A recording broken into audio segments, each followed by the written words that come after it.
Welcome back to another episode of TNA. TNA. You're listening to the TNA podcast. Totally not appropriate. We're your hosts, Taylor Sappington, a cosmic cartographer, medical astrologer, and herbalist decoding the intersection of soul, body, and belief. And Adrian Irizarry, a psychoalchemist trained in East Asian medicine, vibrational healing, and the sacred science of your nervous system. Together, we blend ancient tools, clinical wisdom, and unapologetic truth-telling.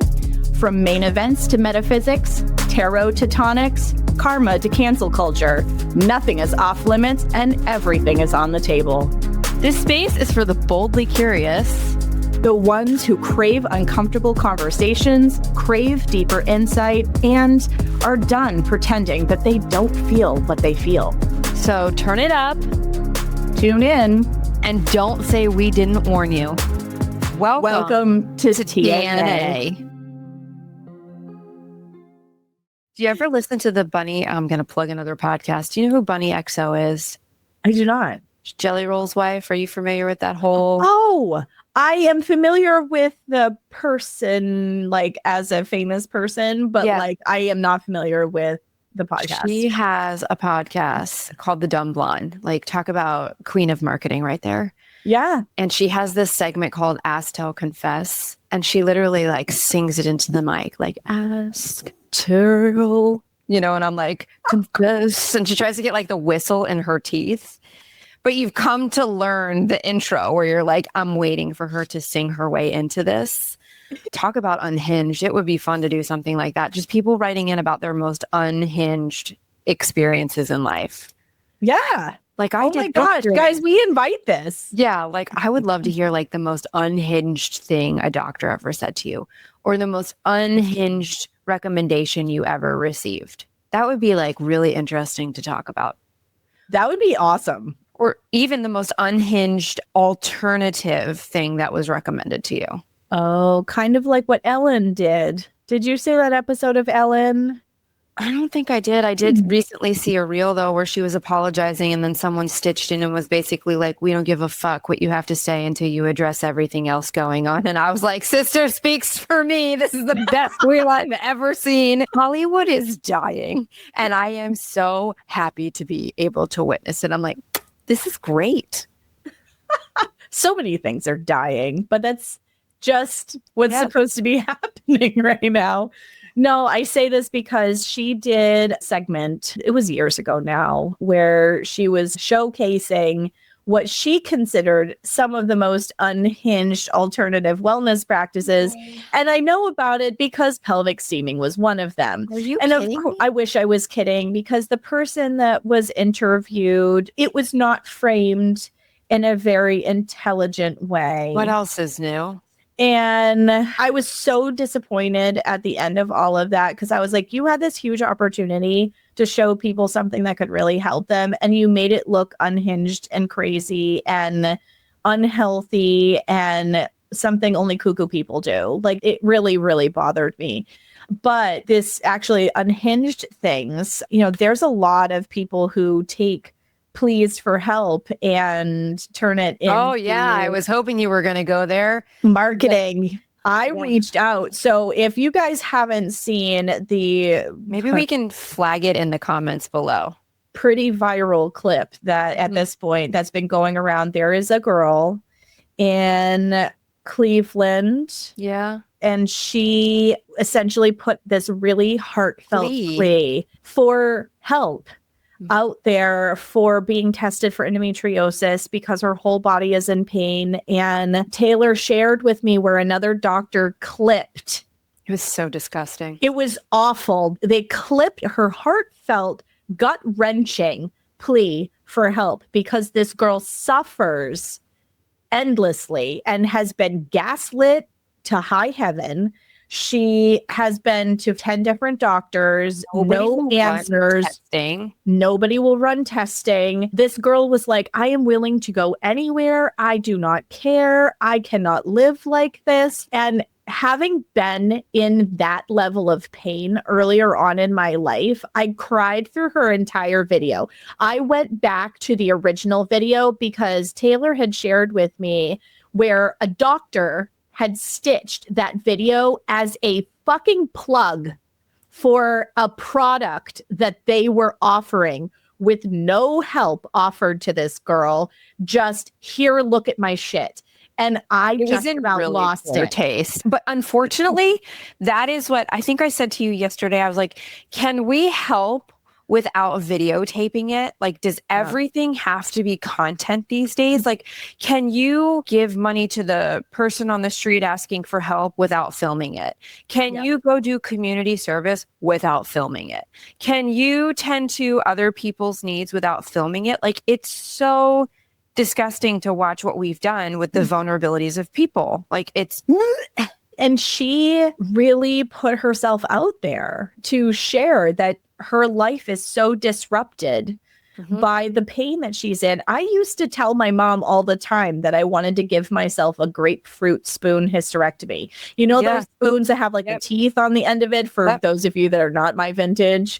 Not everybody knows what a grapefruit spoon is. And I used to swear, like, I would look at my mom and I'm like, you know what? That spoon in the drawer looks real tempting right now, because I was in so much pain that I don't think that going at it with a spoon myself would have possibly hurt any more than what I was dealing with.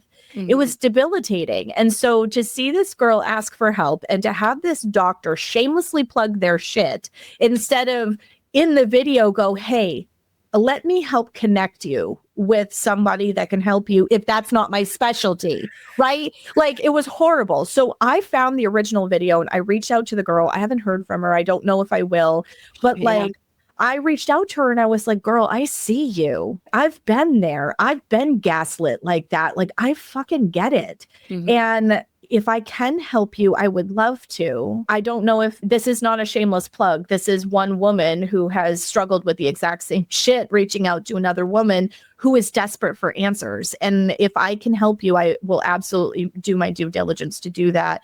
And I really hope she reaches out. But I just thought that was horrific that somebody would take her suffering. No, so, like what so many people do these days, right? Like, they just ignore until the problem goes away. It's like Peter Attai. Okay, like Peter Attai made zero statements that I've seen. I haven't been back on his account, which I was also so disgusted at the fact that this man who has 1.7 million followers only dropped down to 1.6 per the last time I checked, while being named explicitly multiple times in the Epstein files. I'm like, oh, okay, so like this is who we worship these days. They can literally do no wrong. But like, ignore. The doctor we're talking about was ignoring, because I went in the comments, I was like, I cannot be the only one that is like, but did you help her, or are you just trying to market off of her? You know, and like the comments inquiring about whether or not she actually helped. This whole video probably blew up in the way that she didn't anticipate it was going to. Yes. And like, the question that I keep asking is, did anybody help this girl? Because that's where my brain is at. That's who I am as a person. That's why I became a practitioner. Did anybody help this girl? I'm sure it blew up. No, I mean, for the physician, like, I imagine she anticipated this was going to be great. And then you go to her comment section and you're like actually proud of humanity. You're like, here we are, women sticking up for women in the comment section, calling out how disgusting. And then there are people that say, no press is bad press, right? Now this doctor's name is she does have over a the flipping I mean, place. That's not wrong. We're talking about her on the podcast. There's a reason we haven't used her name. Wink, wink. That's how you take the power away. But at the same time, I was like, wow, I wouldn't look at a doctor like that and be like, yeah, I can't wait to call and schedule an appointment with your clinic. I'd be like, so is all the shit we're going to talk about also going to be used as content? Right? When have we lost the human part of all of this? Long time ago. It just breaks my heart and it makes me so fucking mad. It does. I understand that. And like Adrian and I have talked about, we're not going to change that. So the only thing we can do is be the alternate voice in the space, going like, okay, if that's how you're going to do it, we're going to do it this way. We could also tell this girl to give it to God. This all needs to stay in the podcast. I truly believe that there is a spiritual aspect when people just are like, God will provide, God will take care of it. It's like, hold on. God also gave you free will, friend. And are you choosing to exercise it? Or are you just passively putting yourself in the backseat of the bus and hoping that the rest of the world is going to drive it for you? You know, I was sitting on my Steam yesterday where all of my great thoughts come to me, right? And I was like, what happens when God gives it back? You know, like to all my give it to God people, God's like, no, babe, this is your curriculum. Mm-hmm. I've already given you everything that you need. It is your responsibility to extract what is needed for this situation and then execute based on the extraction of your tools. So this is a really nice segue into what Adrienne and I are here to record about today, which is really the cognitive dissonance of healing. That is a very PC way of saying it. But there's this interesting contradiction that many of us don't say out loud. Mm-hmm. Okay. And that's millions of people believe that Jesus, Yeshua, are there other terms that I'm missing? No, those are the ones I hear the most often. Okay. That Jesus, Yeshua, healed people with his hands, with his words, with his presence. But if someone today says they work with energy, it's dismissed as woo. Mm-hmm. What changed? Human capability, or have we what we've been taught to accept? Like what's changed? Oh, we're socialized into what it is that we're to accept. Let me back up. We have in a past episode in season 1 talked about how the narrative has been created to fit the agenda. Okay. So if you have not listened to that episode, go back and listen to it, because that is the foundation of the soapbox I'm about to stand on. So we have been socialized to have certain beliefs, but they have been handed down to us through different kinds of rhetoric throughout time in order to reinforce a set of beliefs that we are expected to hold. Okay, if we go back in time and we look at shamanic healing and we look at other kinds of healing modalities pre-Christian church, there were very socially accepted standards of the interplay between humans and nature and energy and how energy moves and all of these kinds of things. And then if you look at history, there were a lot of people who understood energy that were trying to make it work in the Christian church's narrative. Okay. Yeah. Because they were trying to create a bridge between what the common people, what the lay people, what the community understood, and the propaganda that was being pushed by the Christian church. Okay. This is part of my training as a frequency medicine practitioner, by the way. Okay. This history has been taught. It's been laid out. It is in the history books. That Can we please just for a moment pause too? Because I think I read a book called Word Magic many moons ago. I go back and I reference it 1,000,001 times still to this day. I also read a book called Meet Your Straw Man. Meet Your Straw Man. Okay. Those are 2 books that I would recommend. They're like very affordable on Amazon, surprisingly. History, his story. We are literally subliminally programmed through language. Sorry, I just wanted to make that like most of history that we learn is largely inaccurate. Yes. And I love that you said that, because this is my master's degree in communication talking. We talked about rhetorical communication theory and execution and all of that kind of stuff. I mean, we even see it in fucking movies and shit. Yeah. Like the position of the camera to make a man look taller than a woman. Subconsciously, it says he is in the power position and she's the sub. Like we, in everything that we look at and digest, are programmed and indoctrinated into the insaturated, marinated, all these terms totally apply to how we understand the world that we live in. And so there was this huge propaganda machine, the Christian church, the Catholic Church specifically at the time. Okay, I'm a recovering Catholic, so I can drive that bus, right? So we were told that this thing wasn't right because it was demonized because of the propaganda machine that was coming out of the church. And the church really started to create an about face in terms of how people understood things. But here's the thing. The Bible is a construct, right? It is human experience writing a book of their perception of the world as they see it. And then the church decided which fucking books made it into the master volume, which then got revised many moons later by a king who wanted to get divorced from his wife, and this not being able to get divorced thing didn't fit his narrative. Like, this is true history, people. Anybody who wants to fight with me in the comments, go ahead and fight with me, because this is all in history, whether you like it or not. This is part of history. So when we look at Jesus as a teacher, as an energy worker, as someone who was married according to had a child time, and we take that out of context, you can make anything, say anything out of context. Yep. Just look at the sound grabs we get on social media. And then our YouTube's comments like, yeah, thanks, Michael. I'm going to give you a shout out. Appreciate your engagement, buddy. Anytime you want to have, I hope this clip makes it to YouTube and it finds it to him. Would love to have a conversation with you, dude. Pull up a chair and bring your coffee. I'm sure I'd lose a few brain cells.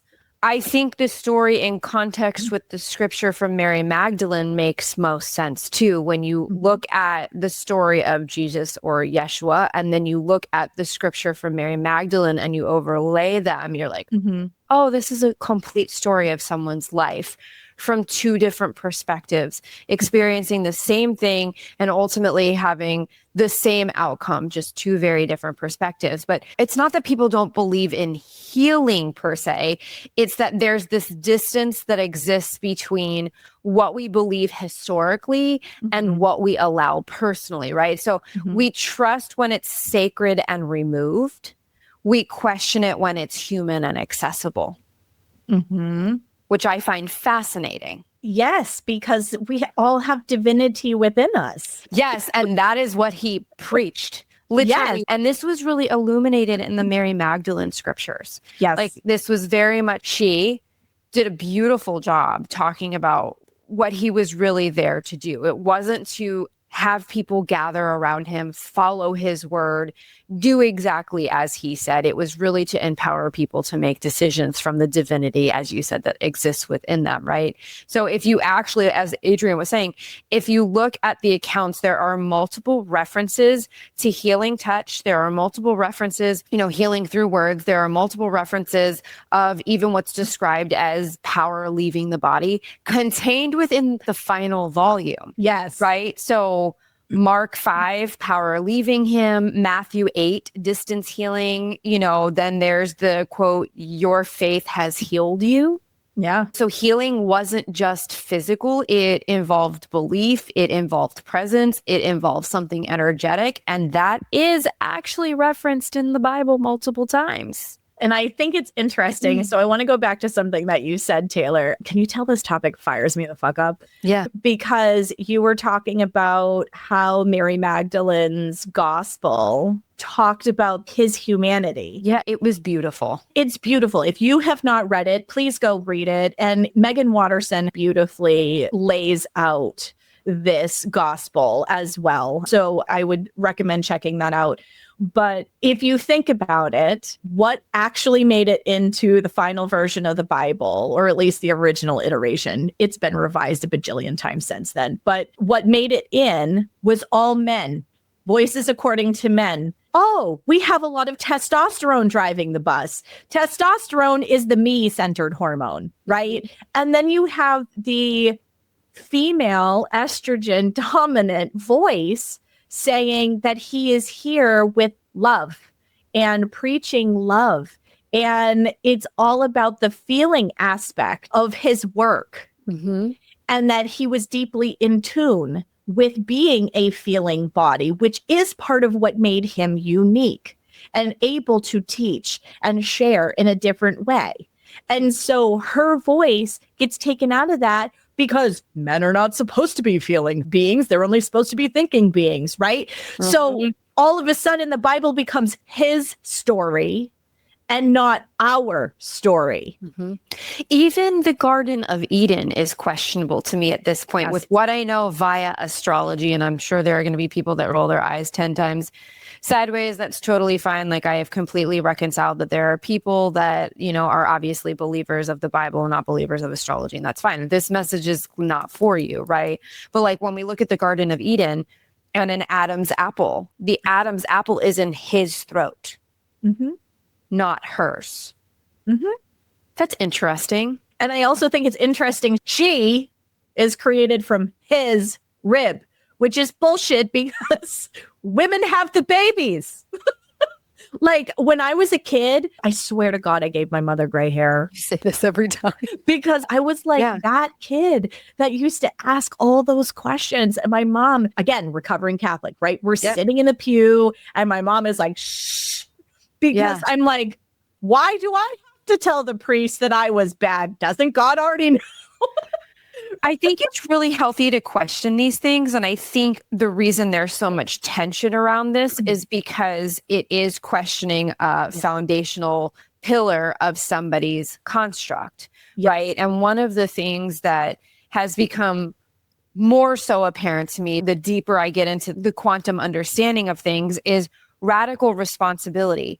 I am never going to hand over, I mean, John of God, we can talk about him. There are so many instances where somebody was dealing with something dire, sought out what we don't call a guru, we're going to call a holy man. I don't know what the damn difference is, but that's fine.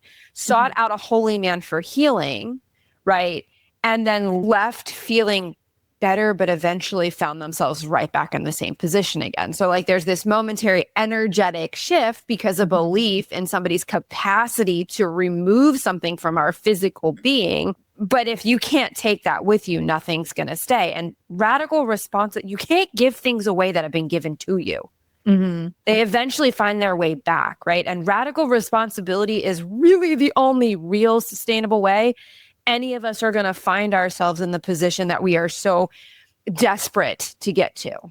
Mm-hmm. You know, and I think it's really interesting that instead of studying Jesus or Yeshua as a model of what was possible to be found within ourselves, like, look at what's possible, look at what he was capable of, look at what he did in the face of adversity, right? Look how he remained true and in alignment. We turned it into something to worship. Well, and that's where I was like, we're going to get some spicy comments on this one, because there is this misunderstanding. Yeah. I'm going to call it a misunderstanding in the storyline that he is a deity, and he is not. He was a man. Mm-hmm. And this is honestly one of the big places where, like, the Jewish traditions and Christian traditions don't see eye to eye, because they're still waiting for the Messiah. Mm-hmm. And Christianity says, well, he's already come. Yeah. And the thing is, we're essentially looking for an energetic shift to happen as a result of a pattern interrupt. That is what this is. Doesn't matter what you call it. It doesn't matter what label or tradition you follow or provide or whatnot. I have a very dear friend who is Orthodox Jew, and we have these conversations a lot. And she jokingly says to me, "Are you sure you weren't Jewish in a past life?" Mm-hmm. And I was like, I don't know. Maybe I was. It makes sense to me, right? And again, I'm not going to claim to have the intimacy in the knowledge of her faith tradition that she does, but we do have a lot of these thought-provoking conversations on a regular basis around spirituality. Mm-hmm. And that you don't necessarily have to put a religious label on it. Some people feel more secure in that. But that's interesting, and something that I would encourage somebody to click on too. It's like my mentor says to me, double click that. Like, why is there a necessity, associated with labeling? Where does that come from? I think it comes from the need to feel belonging. Like, fair. Humans have a need to belong. And I believe they absolutely do. And we have a huge disparity with belonging these days. We have a huge disparity with belonging within our own family constellations. Look how dysfunctional families are. Okay. And then we have an even larger disparity of communal belonging because community doesn't exist in the way that it has for hundreds of years. So, I mean, from that perspective, I understand why this makes sense. This conversation is not about shaming or scolding somebody for the belief that they hold. It's essentially questioning, if he could do it, why can't I? Or why can't you? Because we are created from the same cloth. Yes. And if we want to use the Bible as our foundation, if we were created in his image, so why can't we? You know, when we worship instead of study behavior, we create a distance because apparently we think it's only divine if it's not accessible. And I wonder how many people are actually subconsciously afraid of what life could look like if they allowed themselves to access the divinity. Yeah, I think that's the radical responsibility, though. The radical responsibility and your ability to choose, right? Yeah. No matter what faith tradition you follow, if you follow a formalized one, like I tell people, I'm a deeply spiritual person. Absolutely. I do not put a label on it. Nope. But I'm a deeply spiritual person. I do believe in the divinity within me. And I actually was very bent out of shape. And it's part of why in the early years of my life that I started to move away from the Catholic Church, at much to my family's chagrin. And it's because I was questioning things like this. I did not see myself in that structure. I did not see myself in the ability to serve and show up because my divinity, my connection with the divine was not represented. Yeah. And the gospels that were chosen, I would say that probably, in my opinion anyway, Matthew is the one that probably is the most emotionally plugged in. Yep. Out of the four bigs, right? Like John, Luke, Matthew, right? So like of the four bigs that are the ones that people quote the most often, I would say that Matthew's account is probably the one that is most emotionally in tune. Yep. Out of the dudes. But they're still dudes, right? Like dudes don't like talking about their emotions, right? But Jesus had this way of moving through the world where everyone connected to him and they were magnetized to him. Any of you listening to this, just think about like, if you're one of those people that random people walk up to in the freaking grocery store and just start telling you their life story, you hold that same frequency. Yeah. That happens to me all the time. Eric is like, oh my God, everybody just walks up and literally like shares their life go out story. With you anymore. We don't get anywhere quickly. Yeah. And I just hold space for it because if they're seeking me out, they need to be seen. But if you think about what I just articulated, that is what Jesus did. Yeah. So how is it that laying of hands is woo and weird? I mean, if we remove the spiritual language for just a second and we think about like, what was it, the Valley of Death where he and Mary Magdalene visited together? And there was the blind woman who was touched by Jesus, right? And restored her sight. And then there was the young boy that was dealing with boils all over his body. And Mary Magdalene is the one. And Jesus had to coach her through it per the recount. And this was in Magdalene's scriptures, right? Jesus had to coach her through it because the intensity of what she felt through the touching of another human being associated with ancestral lines.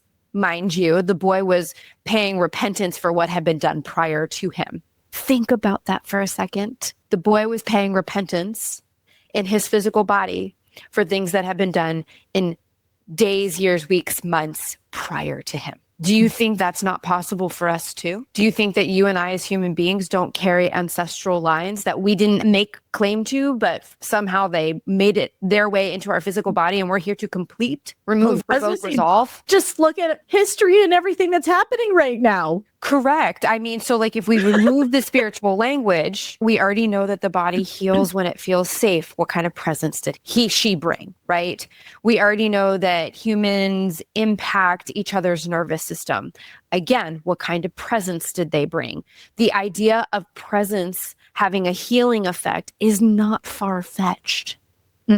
No. And it can be measured. Like if we're going to use today's sciencey shit in order to validate what it is that we're saying, Look at the autonomic nervous system. Look at how women release more oxytocin when they are with other women. Look at how you go from fight or flight down into the parasympathetic rest and digest when you feel safe. Okay, so all of this shit can get scienced and math the fuck out. Or we can talk about fascia and how fascia and cell memory exists, right? And how when we go through a traumatic event or a stressful event, I just wrote a post about it and a Substack about it, right? Like how when we go through something that is extremely jarring to our system, fascia is a communal network that stores emotional memory when the emotional memory is not permitted to be felt all the way through. Cellular memory is no different, right? So when safety is brought to the system, all of that finds a way to disperse. The pressure is relieved. I'm going to ground this in a condition that I see often with women, vaginismus, and how the fascia gets tight. Will not allow a partner to pass. And then a lot of women who struggle with vaginismus will walk away from jobs that don't serve, relationships, things like that. And then they go, oh, I can enjoy intimacy again. My muscles aren't so tight anymore. Correct. And it's like, yes, because your body's trying to protect you. And it's saying, I have this memory literally imprinted in the viscera of my system. This does not feel safe. I am being triggered. I cannot allow this thing to happen. And then remove what it is that's triggering. And the body all of a sudden goes, oh, I feel safe. I can do this.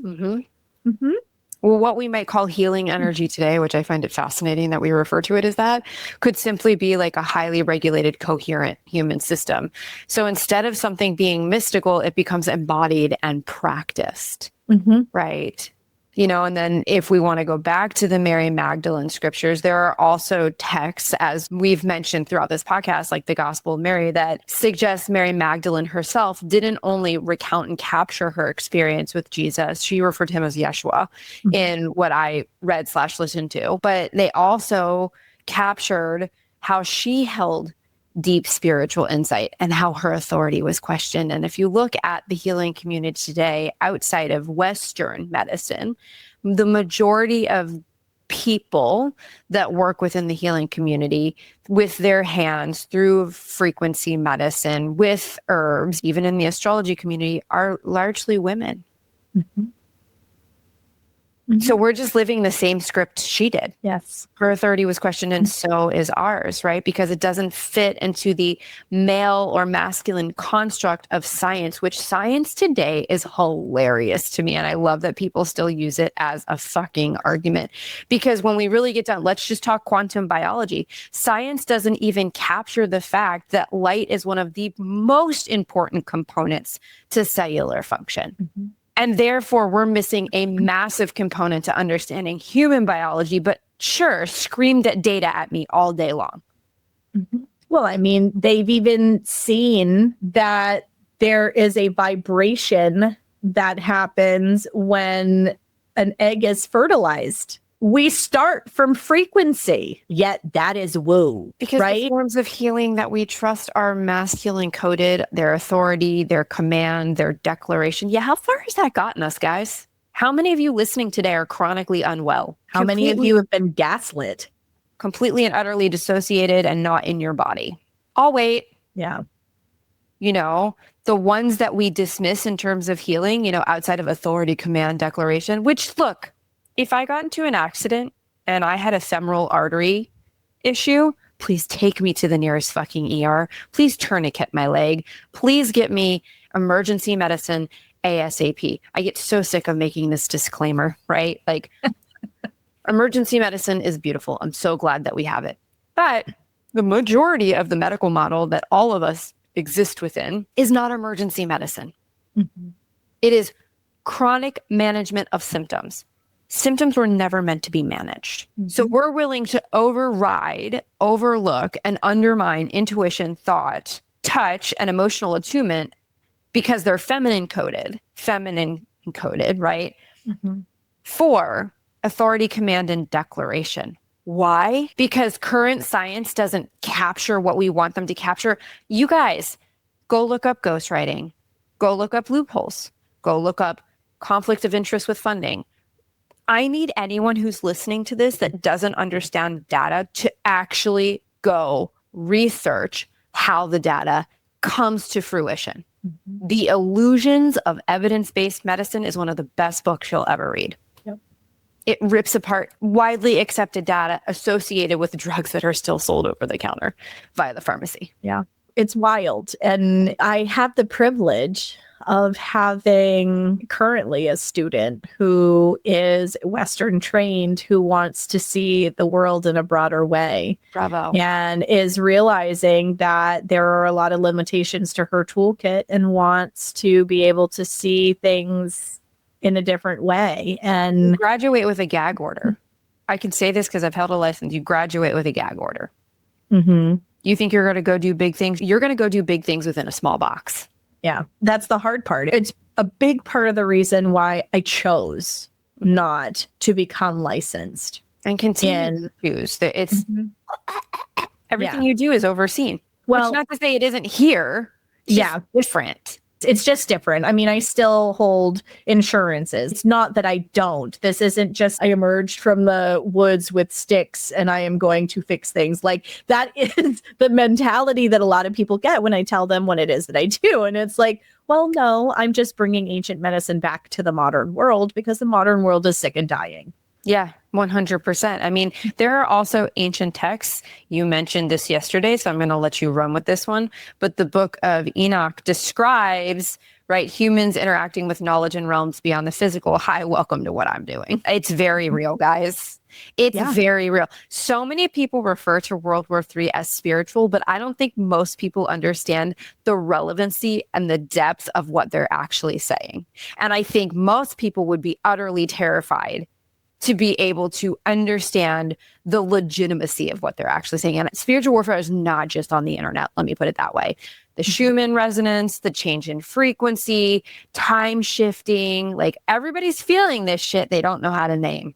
Mm-hmm. And everybody feels like shit because they're feeling what they don't know how to name. And we're completely and utterly disconnected from intuition, touch, emotional attunement. Therefore, we're not navigating it all that well because we've abandoned the tools that were provided to us that exist within us in order to optimally navigate these things. Mm-hmm.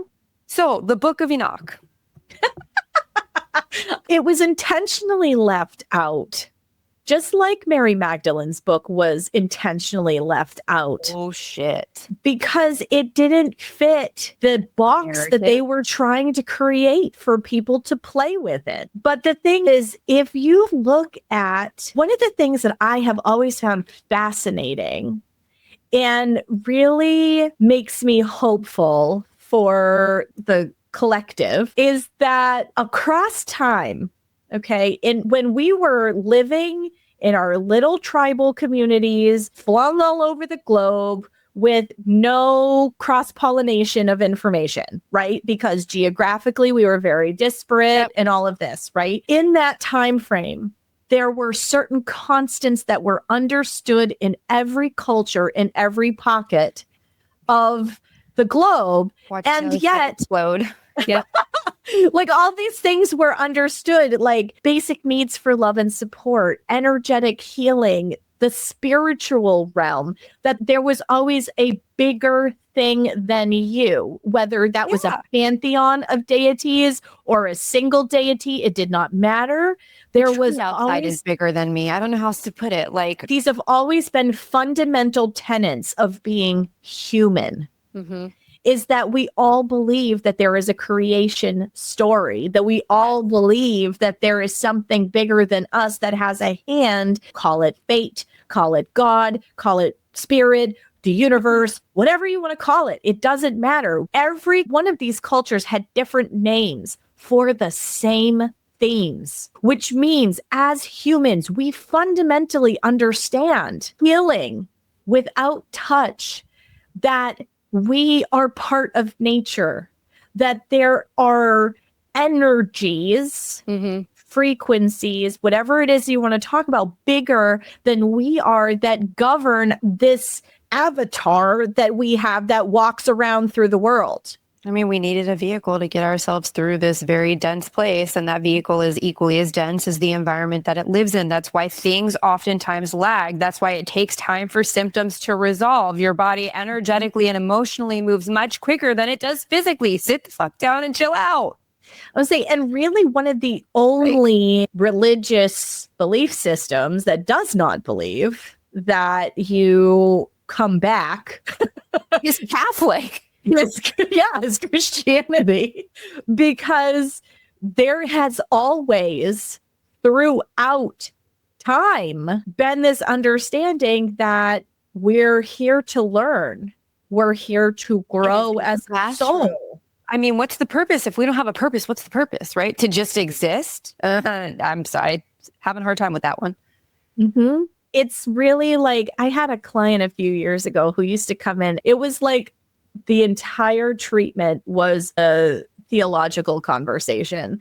And I'm down with that, right? Like I am, bring it, man, because I have done a lot of looking and understanding in this particular area. I was very fascinated in college with Hildegard von Bingen for the same reason, because through her work with music is how she managed chronic illness. She would compose in such a way that in a vaulted ceiling church, it would create certain overtone intervals intentionally as like a fuck you to the church, which was, I thought, kind of badass for a woman during that time period. But it has been understood throughout time that frequency, music, using sound through the grieving process, using instruments to help souls pass. Asian cultures who revere their ancestors and the wisdom that is shared intergenerationally. Like Christianity is the only one that doesn't seem to get it. And in the United States, it's the redheaded stepchild in the way that we operate communally, right? Like if you look at us in comparison to like, where do we see a high density of the population that we're speaking to and with? It's in the Western world, right? But this idea that humans are more connected and capable isn't new. And at a fundamental level, everything is energy. That's just physics. That's science, guys, right? At a quantum level, observation affects outcome. Everything is energy. I said that in a room with a mechanical engineer a few years ago, and I got reprimanded. Like the words that snapped out of her mouth, I physically felt the recoil. Like I had been hit. And I was like, but you do science. Of all people, you should understand this. And she left the room, like didn't want to talk to me. And honestly, the friendship kind of dissolved after that. And it was so bizarre. But I remember thinking to myself, like, they are so hung up on the physicality of this. The physicality can't exist without the energy precursing it. Exactly. You and I can't, like, we're holographic. When you get down to the smallest particle of what we are, like, we really shouldn't be as dense as we appear, right? When you look at it from the smallest lens and through various different angles, this idea too, like with this energy component that consciousness or presence plays a role in reality isn't as far off as we've been taught. Also, if you want to see the hidden madness in the message, go watch movies. They tell you everything, right? The Matrix, Star Wars, Star Trek, The Truman Show, they all, Wall-E, okay? Like, movies tell everything in plain sight. They tell you. I refer to many of those movies on a regular basis. As documentaries. Well, I mean, we've talked about The Truman Show on this show before, but every so often, Taylor and I will exchange a voice note. And I'll be like, is it a red pill or a blue pill day? Or both pills. The Matrix. It's blue pill day. It doesn't matter. You can pick one or the other. You're going to do one in the morning, one in the evening. You're going to get them both, you know? So I don't know if like the question really should be, is this real, right? Meaning our capacity to do the same type of healing as humans that we saw in the aforementioned figures, Mary Magdalene and Yeshua or Jesus. Maybe the real question is, why does it feel uncomfortable to believe that we can access it? Because if healing is accessible, then power is personal. And that's scary. It is scary. It's like that Megan Watterson quote. about our greatest fear is not that we are inadequate. Our greatest fear is that we're powerful beyond measure. We are. It's one of my favorite quotes because you have to sit with it and really unpack it. But it's very true that the idea that we really are limitless and that we are powerful and that we are not a victim of our circumstances and we really are powerful beyond measure. Why wouldn't we just look at it as like, I was put in this circumstance to overcome it. I was not put in this circumstance to allow it to overcome me. And look, some circumstances are fucking tragic. I get it. Like, I'm not overriding that, you know, but I don't think that most people struggle to believe in healing. I think that most people struggle to believe that they're allowed to access it. And that's the problem we're illuminating here. And there are industries that understand this, that use psychology to market to you to further amplify the belief that you can't do exactly what we're talking about you're capable of doing. Everything in this world is constructed to keep you oppressed in some way, shape, or form, because human psychology stands behind all of the effort placed into the systems that have been constructed around oppression. I saw a fight going on in a Reiki forum. I'm laughing because we've really lost the plot here, guys. That's what I mean. Like, I saw this fight going on about learning traditions is essentially what it was, is whether this one is superior over that one. And can you technically attune in this one and versus that one? And and everybody's fighting over, can I help people with energy? Like, again, coming back to the labels. I wouldn't go to any single one of you. I am so glad you outed yourselves on a public forum. None of you are prepared, ready for, have the reverence for the practice that is Reiki. Thank you for making it so fucking blaringly obvious of who I don't want to go to. Like, what the fuck?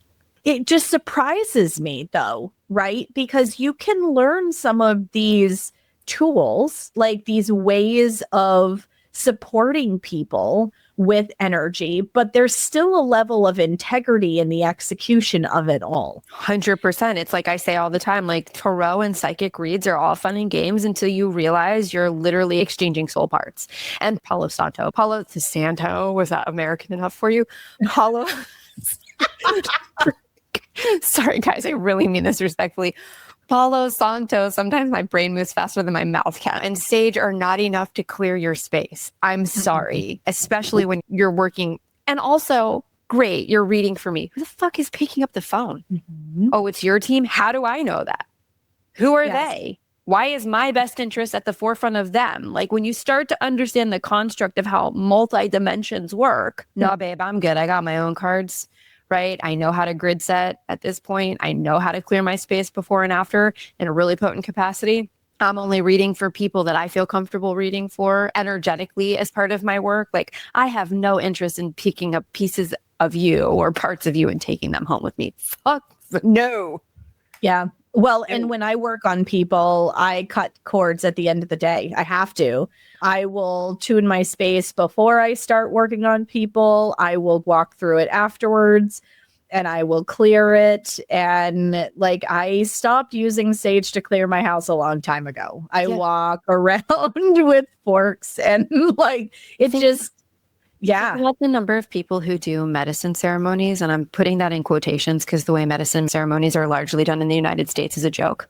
Okay. Like, there is zero reverence and zero understanding of how indigenous practices were actually meant to be constructed around the medicines that these people are consuming. And it's really difficult to bring like an indigenous medicine into the Western world. I'm sorry. As we know, like, the Chinese live this. It's not adjunct to the chaos they subject themselves to. They live it. Yes. You know, that's the biggest issue with crossover with a lot of what we do in the Eastern modalities, trying to bring it to the West, right? But like, the number of people that participate in these ceremonies, myself included, where the guide would use Palo Santo. And like, I'm looking back at that now and I'm like, no wonder I was so fucked. I wonder how many things I took home with me or lost in the void that I had to eventually recollect within myself, because all we used, including exchanging parts with the person that was guiding me. Yeah. Yeah. That's what I have to say about that. You know, like, what that does to you mentally, what that does to you emotionally, what that does to you physically. I know one girl, Morgan, I'm going to give you a shout out on this podcast, right? one girl that I would trust sitting in ceremony with. One. Mm-hmm. And I have no interest in sitting with medicine, probably ever again. Mm-hmm. I don't want to puke. I don't want to shit myself. I don't want to see things unless I see enough things. Mm-hmm. But like Palo Santo, which she does much more than, you know, like she understands the gritting, etc. But like to just Palo Santo before you're getting ready to dive into other ethers, what is wrong with us?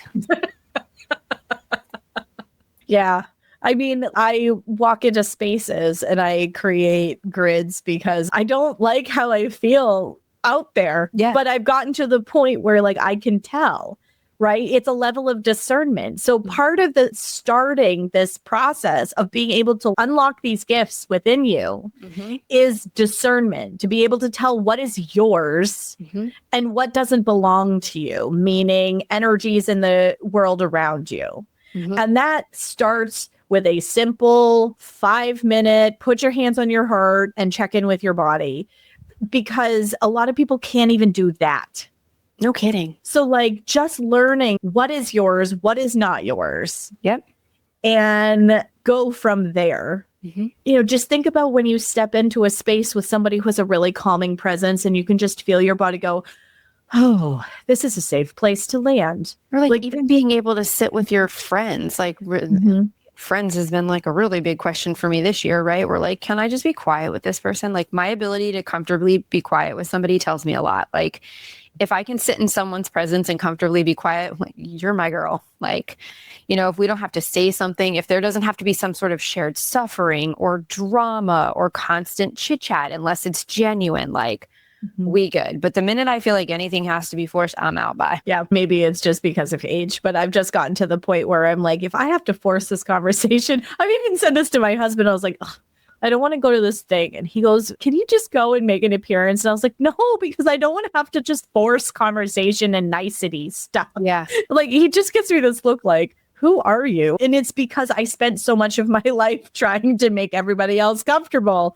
And now I'm 42 and my field of fucks is barren. I'm just like, no, like my energy is my energy. And I have spent way too many years of my life feeling overly touched out. And I like physical touch, but like I'm talking about everybody's energy touching me. Yeah.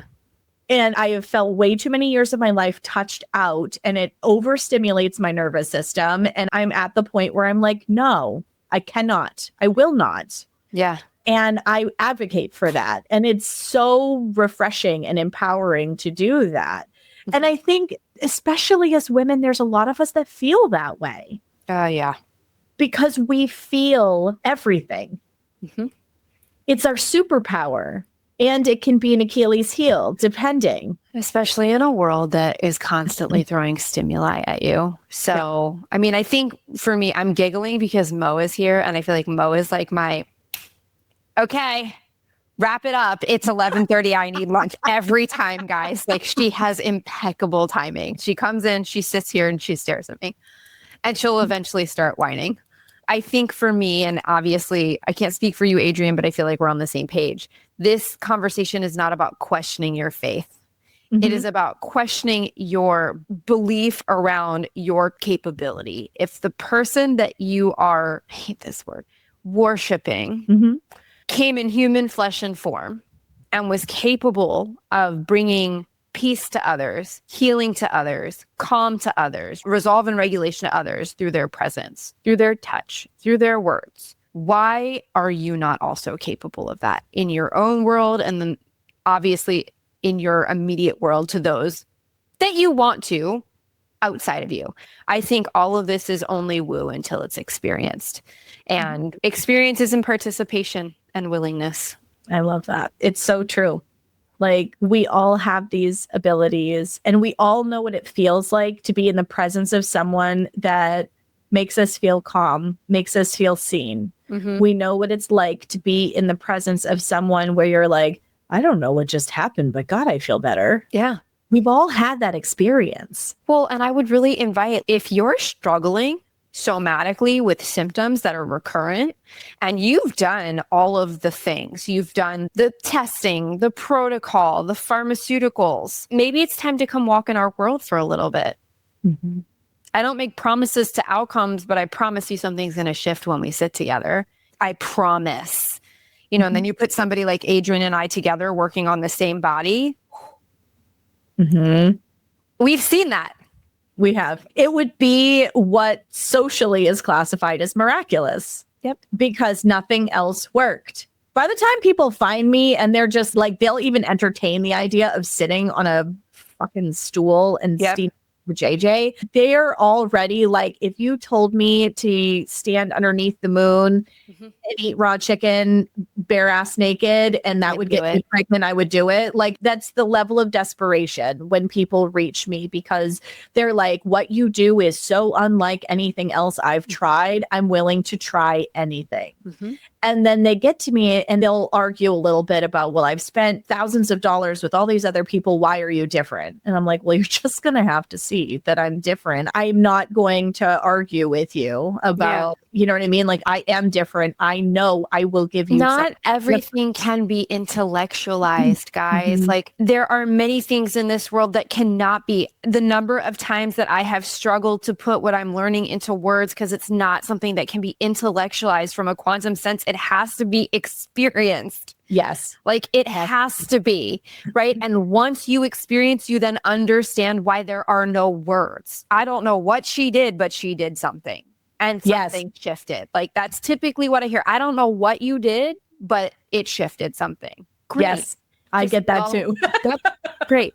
Just know that everything that was supposed to be done in the highest good was done. And everything that I was allowed to access, I was able to access. I accessed it. Right. And what shifted in this moment in time, what needed to be shifted, got shifted. I'm also not always privy to or allowed access to all of the things going on in your world. We come here with karma. I can't complete that for you. Sorry, babe. You're going to have to just live that one out. Yep. Right. But come back to me when you feel like the lesson's finally learned and we'll recheck. So that we don't have to constantly repay a debt we've already paid. I've been there, done that.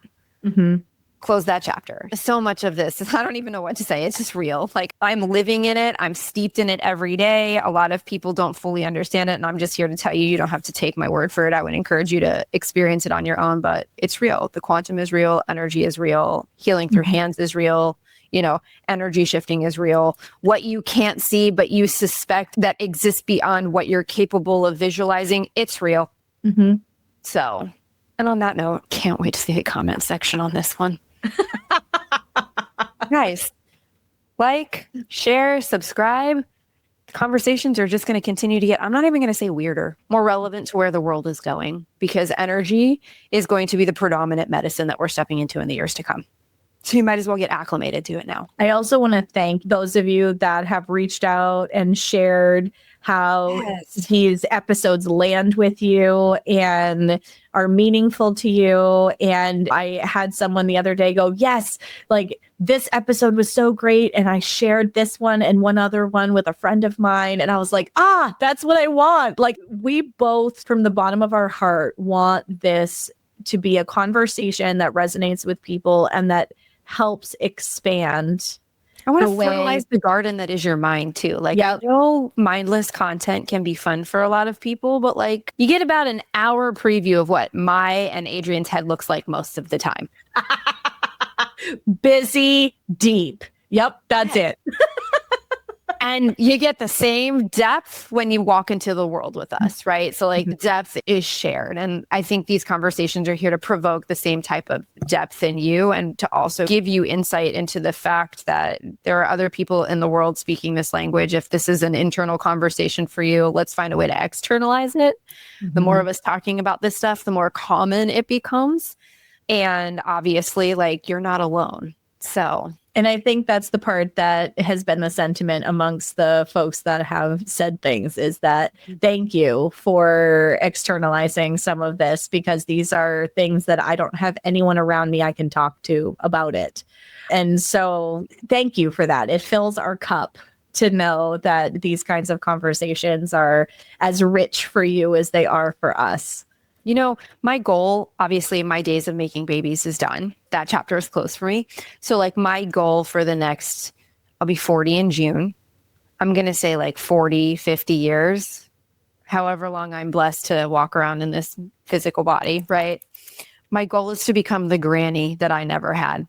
Like, I want to become the granny. My kid's not interested, at least not yet. I can't get him into the garden. I can't get him in front of tarot cards. I'm like, come on, this shit is so cool. I think I have a very capable kid energetically. He just hasn't quite grown into understanding what he's capable of yet. But my goal is to become the granny that I never had. So like, I want to be able to teach my grandbabies, if he chooses to have them, like how to pick and forage and put medicine together and tend to the bees and talk to the birds, and like maybe one day you and I, Adrian, can create a granny community. I would love that. How fucking fun would that be? I've been thinking that it would just be fun to have a community in general, to talk with people, especially those who have said your podcast lights something up within me because I don't have anybody else that I can talk to about this stuff. I feel like there's a lot there. And yes, you would. As we brainstorm on the end of this podcast, maybe we offline can figure out some way to like put together a virtual community where we pick different topics every week to just chat about. So I think that would be fun. And I think people are hungry for it. So reach out to us. Let us know what you think of that idea. Because talk about quantum and energy and acutonics and sound and frequency, and I'm game, and things you can't see that are very real. Yes. Aliens, ET phone home, all of your clair senses. Yeah, I'm down for it. Very cool. Well, on that note, guys, like, share, subscribe, and until next time, stay well.